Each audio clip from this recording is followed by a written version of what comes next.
Hello' guys, মই এয়া ওলালোঁ মোৰ কামৰ বাবে। ৰাতিপুৱা সোনকালে কাম বন কৰি ৰেডি হৈ এয়া মোৰ কামলৈ ওলাই আহিলোঁ। এয়া ছাগলী দেখিছেনে? এইকেইটা মই আজি খাচী কৰিম। এয়া তাৰ কেইটামান খাচী কৰাই আছে বাৰু। এইটো এতিয়া কৰিবলৈ লৈছোঁ। আজি দুটাই কৰিম বাৰু। 4টামান কৰিবলগীয়া আছে। তাৰ এতিয়া 2টা কৰিম আৰু 2টা কাইলৈ কৰিব লাগিব। আমাৰ প্ৰতিদিনে এনেকৈ কাম হৈয়ে থাকে। আমি এনেকৈ কাম কৰিবলগীয়া হয়, যিহেতুকে আমি এইবোৰ কামৰ লগতে জড়িত। SRLMে আমাক নিয়োগ কৰি থৈছে এইবোৰ কামৰ বাবে। আমি এইবোৰ কামেই কৰি ফুৰোঁ। বিশেষকৈ জীৱ জন্তুৰ লগতে আমাৰ জড়িত। ভেটেনেৰি ডিপাৰ্টমেণ্টৰ লগতো আমাৰ এইবোৰ কামৰ লগত জড়িত হৈ থাকোঁ। শিক্ষা দীক্ষা কম যদিও প্ৰেক্টিকেল আমি এইবোৰ কাম কৰি পেলাই বৰ্তমান এনেকৈ পোহপালন দি আছোঁ বুলি ক'লেও বেয়া নহয়। খাচী কৰাটো প্ৰায় আজি মই 3 বছৰমানৰ পৰাই কৰি আহিছোঁ।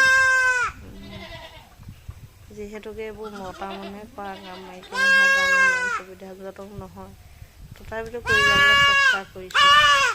যিহেতুকে প্ৰেক্টিকেল চকুৱে দেখা কাম, কৰিব নোৱাৰা কাম একো নাই। শিকিব পাৰিলে সকলোৱে কৰিব পাৰে। প্ৰথমতে মানে এইটো কৰাটো ইমান সহজ নহয়।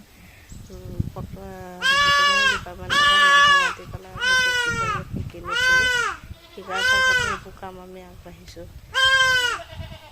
এটা এটাকৈ 2টা গুটি এনেকৈ ভাঙি দিব লাগিব। ভঙাৰ পাছত তাৰ মেডিচিন দিব লাগিব। মেডিচিন নিদিলে যিহেতুকে বিষ হৈ যায়, বিষটো আকৌ খাব লাগিব। বিষৰ কাৰণে এয়া বেজি দিছোঁ।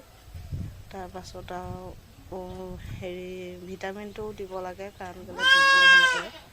ভিটামিন দিছোঁ। সেয়া ভিটামিন দিয়াৰ পাছতো আকৌ কিছুমান কাম থাকে। ঘাঁহ চাহ লাগি যাব পাৰে, মাখি চাখি পৰিব পাৰে। মাখি চাখি কাৰণে নপৰিবৰ কাৰণে হেমেক্স লগাই দিছোঁ। হেমেক্সটোৱে বহুত কামত দিয়ে। ঘাঁহ চাহ হ'লে বহুত ভাল হয় আৰু পটককৈ শুকাই আহে ঘাঁহডোখৰ, বিষটোও টানে অলপমান।